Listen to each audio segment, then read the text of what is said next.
Today let's talk about movement in your presentation. Now, I have done a video before which was all about eliminating unconscious movements in your presentation. Now we want to talk about putting in volitional movements into your presentation work.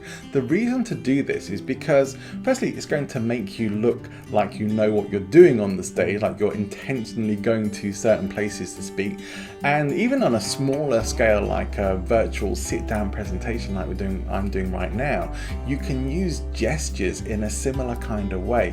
Now, this can be something that can help you anchor particular parts of your presentation to your stage or your platform, even with gestures, but certainly in a more live or stand-up presentation way, with being able to move to particular parts of the stage that you plan what's coming next. Now, this does of course require a level of rehearsal, which means you're going to have to practice well and practice your movement. Things to watch out for here.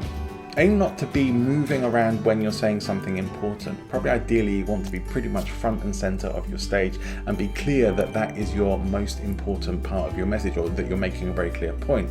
And move around a bit more when you are in transitional stages, or if you want a bit of a distraction or a joke, you can use movement to help bring that into your presentation as well. Plan these movements and aim to make them look as natural as possible, and you're going to be on whatever platform you're on looking like a real pro.